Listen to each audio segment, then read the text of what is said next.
Set 5 को question number 16 मा हेर्न सकिन्छ. You can see here from a well-shaped pack of 52 cards, 2 cards are drawn randomly one after another without replacement. धेरै स्टुडेन्टले cards को question गर्नु भन्नु भएको थियो. सो आज कार्ड को क्वेशन आएको छ. नंबर ए मा छ write the multiplicative law of probability. We have to write down the formula of multiplicative law. So we can write here in number A, 16A, multiplicative law of probability. Multiplicative law of probability.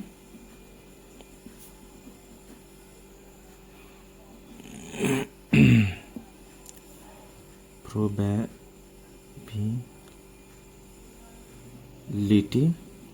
is P A intersection B or P A and B लेख्दा पनि हुन्छ P A into P B. यो चाहिँ multiplicative law of probability भयो.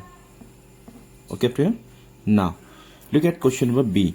Question number B मा हेर्नुस् त. So the probability of all outcomes of the getting and not getting face card in a tree diagram. यानेरि हामी getting and not getting face card show गर्नु पर्ने छ. That also we have to show in a tree diagram. So how many number of face card? Number of face card.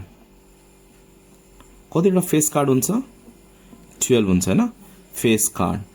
That is NF is equal to 12. Number of face card, that is NF is equal to 12. Number of non-face cards. Non-face card कति हुन्छ? यसलाई हामी F complement ले denote गरौँ.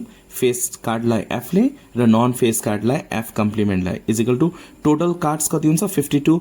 52 मा यो 12 face card subtract गर्दिने. कति हुन्छ यो? 40. So non face card, face नभएको कार्डहरु कति हुन्छ? 40. र फेस भएको कार्डहरु जस्ता किङ 4 वटा, त्यसपछि क्वीन 4 वटा र ज्याक 4 वटा. सो फेस कार्ड 12 भयो. Total number of cards.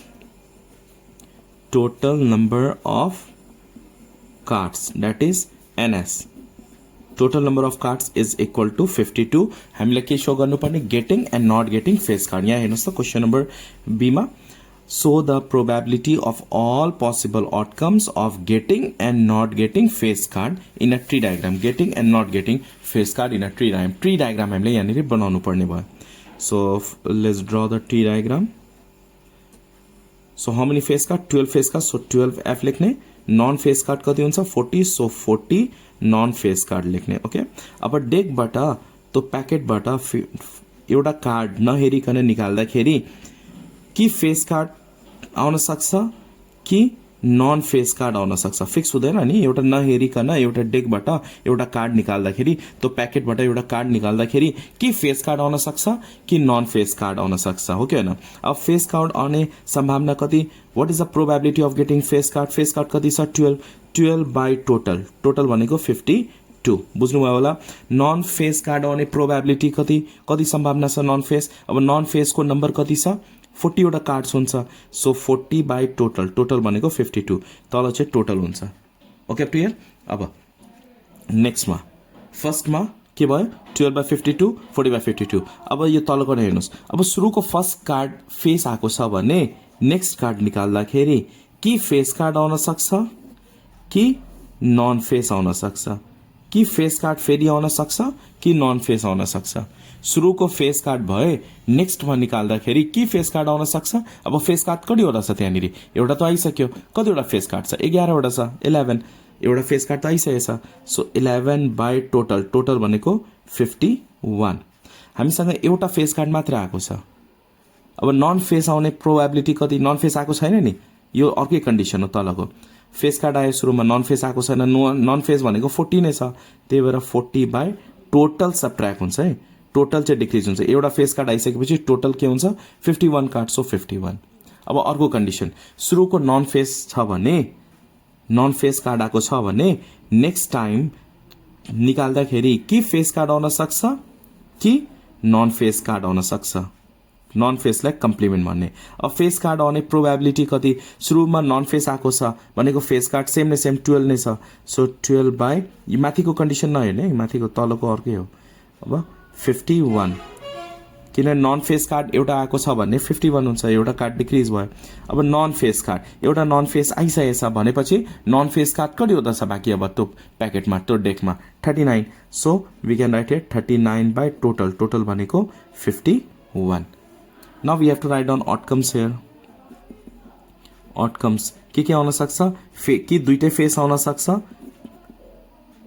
Face card दुईटै आउन सक्छ एफएफ कि सुरुको फेस कार्ड र नेक्स्टमा नन फेस आउन सक्छ यो चाहिँ आउटकम्स है सुरुको फेस कार्ड आउँछ एन्ड नेक्स्टमा नन फेस आउन सक्छ कि सुरुमा नन फेस आउँछ त्यसपछि फेस आउँछ probability of getting non face card then face card अब अर्को कन्डिसन के छ कि दुईटै नन फेस आउन सक्छ यो पनि नन फेस कार्ड यो पनि नन फेस कार्ड दुईटै नन फेस कार्ड आउन सक्छ यो चाहिँ आउटकम्स भयो अब सी मा हेर्नुस् क्वेशन नम्बर सी र अहिलेसम्म हजुरले मेरो फेसबुक पेज फलो गर्नुभएको छैन भने फेसबुक पेज फलो गर्नु होला किनभने भिडियो सुरुमा फेसबुकमा आउँछ एन्ड देन युट्युबमा आउँछ so please join my Facebook page link चाहिँ मैले डिस्क्रिप्सनमा राखिदिएको छु है नम्बर सी मा हेर्नुहोस् त question calculate the probability of getting both face card हामीलाई के निकाल्नु पर्ने what is the probability of getting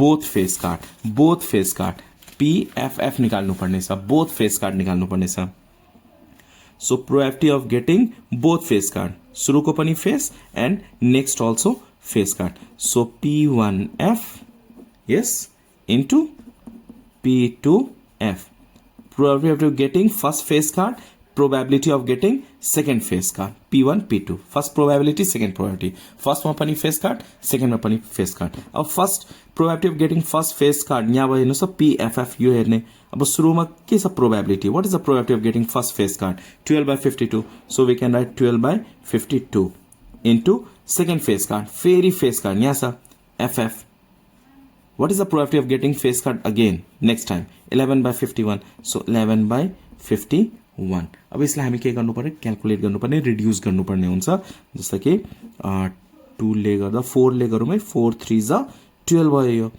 4 1 जा 4 12 हुन्छ 4 3 जा 12 हुन्छ अब यो दुईटा हामी डिक्रिज गर्न सक्छौं 3 1 जा 3 3 1 जा 3 21 3 7 जा 21 so 11 into 1 11 divided by 17 into 13 कति हुन्छ 221 hope you understand how to find out what is the probability of getting both face card now look at number D मा क्वेशन ले के भनेको छ मजाले हेर्नु होला यहाँनेरि नम्बर D मा compare between the probability of getting both face card and the probability of not getting both face card हामीले के फाइन्ड आउट कम्पेयर गर्नुपर्ने भनेको डिफरेन्स फाइन्ड आउट गर्नुपर्ने छ डिफरेन्स के को difference getting both face card just न हामीले फाइन्ड आउट गरेको छौं गेटिङ बोथ फेस कार्ड अब कोसँग कम्पेयर गर्नुपर्ने and the probability of not getting both face card not getting both face card भनेको दुईटै F complement so number D मा हामीले both getting both face card छैन निकालौं getting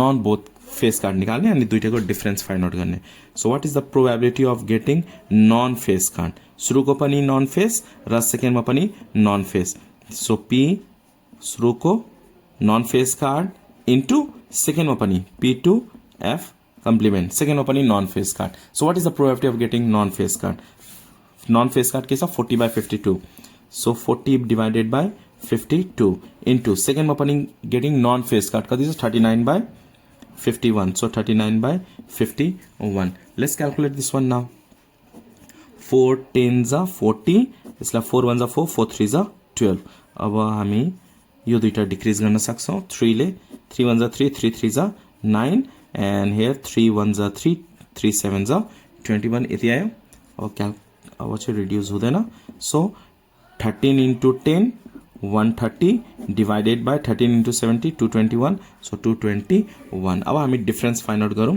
we have to find compare भनेको छ क्वेशनले difference is equal to यो दुईटा subtract गर्दिने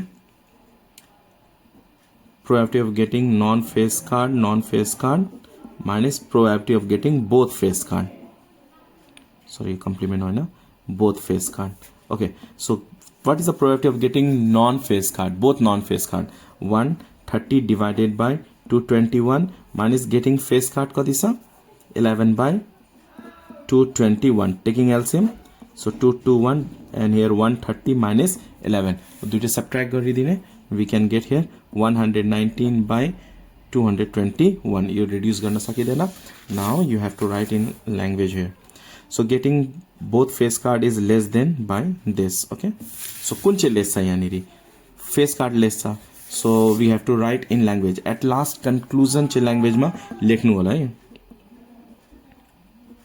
Getting both face cards is less by 119 by 221. यो चाहिँ getting face card less छ 11 by 221 र getting non face card चाहिँ greater छ 130 by 221. So you can write here getting non face card is more by this or getting face card less by this, as a wish you can write on anything. यो चाहिँ more छ यो चाहिँ less छ. Hope you understand how to do this type of questions related with cards taken from set 5 question number 16. र video मन पर्यो भने प्लिज लाइक गर्नु होला and do not forget to follow my Facebook page. Link चाहिँ description में राखिदिएको छु है. धन्यवाद.